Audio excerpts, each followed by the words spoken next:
ভালো থাকতে আমরা কে না চাই, কিন্তু নিজেদেরকে ভালো রাখবো কি করে সেটা কি আমাদের জানা আছে?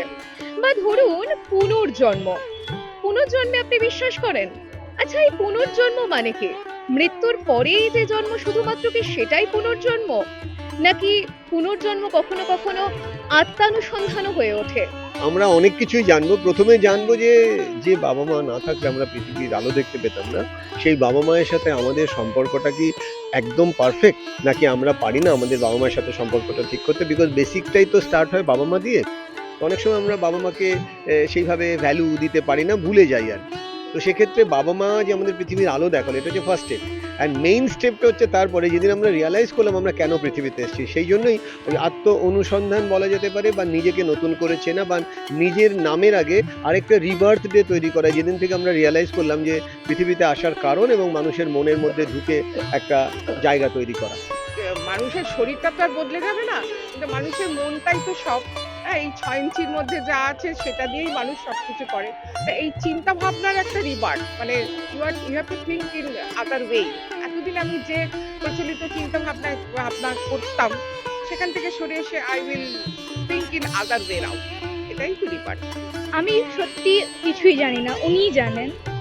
আর আমি ওনার কাছ থেকে আরো বেশি করে জানতে চাইবো। বাট যেটুকু আমি জানি, সবাই আমরা জন্মেছি, কিন্তু আমরা জানি যে মানুষ হলেই, যে মানুষের মতো দেখতে হলেই যে মানুষ হয় আসল, সেটা তো না। মানুষের রূপেও অনেক রাক্ষস আছে।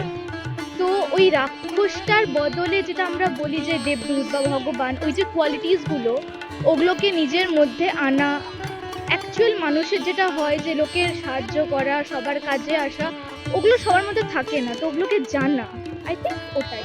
তো রিবার্থ আমরা যেভাবে বুঝি, আমরা রামকৃষ্ণ মিশনের ভাবধারা অনুযায়ী যেটা বুঝি, যে একজন মানুষ তো জন্মায় মানুষ শরীর নিয়ে, কিন্তু মানুষ শরীর নিয়ে জন্মালেই যে মানুষ হওয়া যায়, শ্রীরামকৃষ্ণ একটি কথা বলছেন যে সেই প্রকৃত মানুষ যে মান হুঁশ, অর্থাৎ মান মানে আত্মমর্যাদা সম্পন্ন, এবং যার হুঁশ আছে যে আমি পৃথিবীতে কেন জন্মেছি, এই জীবনের উদ্দেশ্য কি।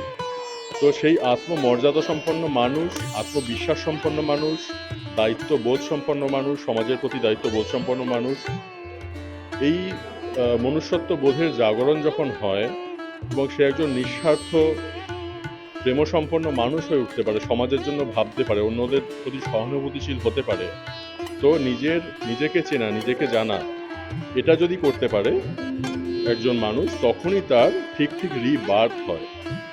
মানে একটা হচ্ছে বায়োলজিক্যাল রিবার্থ, আর এটা হচ্ছে মনুষ্যত্বের রিবার্থ।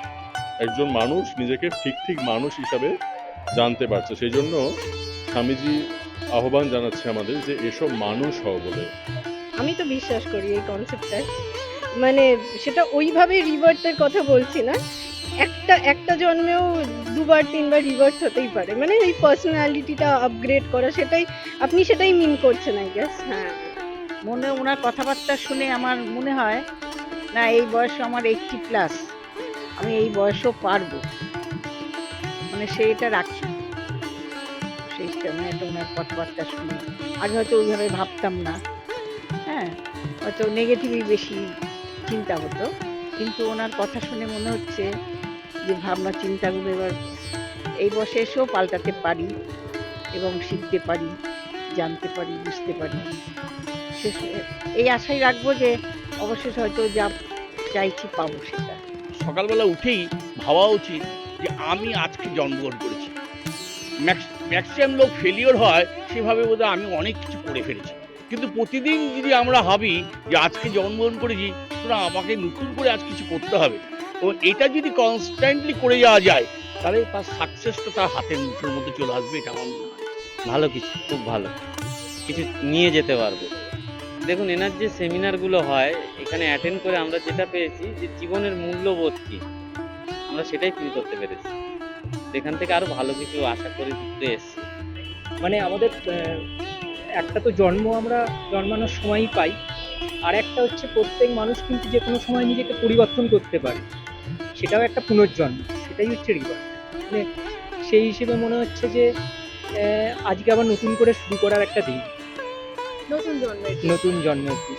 এখন আমরা সমাজের এমন একটা পরিস্থিতির মধ্যে দাঁড়িয়ে আছি বা প্রতি মুহূর্তে এমন কিছু সমস্যা ফেস করছি, যাতে আমাদের এই মুহূর্তে মনে হয়েছে যে প্রত্যেকেরই এই বেসিক সাইকোলজির জ্ঞানটা থাকা উচিত এবং নিজের সমস্যাগুলো এবং নিজের আশেপাশে যারা রয়েছেন, পরিবারের সদস্য হতে পারে, পাড়া প্রতিবেশীর, বা তারা যে জায়গাতে কাজ করছেন সেই কাজের জায়গাতে যারা আছেন, তাদের যদি কোনো ধরনের ছোটোখাটো মানসিক সমস্যা হয়, সেই সমস্যাগুলো যাতে সমাধান করে দিতে পারেন, তাহলে আমরা দেখতে পাবো যে শারীরিক সুস্থতার সঙ্গে মানসিক সুস্থতা সেটাও যে কতটা গুরুত্বপূর্ণ সেইটা প্রত্যেকে রিয়েলাইজ করবে এবং বড় সমস্যার থেকে মানুষ কিন্তু মুক্তি পাবে।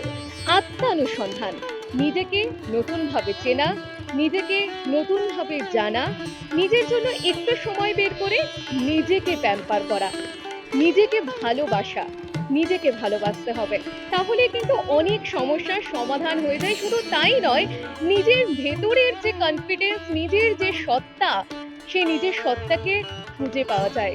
ক্যামেরায় নেহাপুরের সঙ্গে চন্দ্রার রিপোর্ট, এস নিউজ।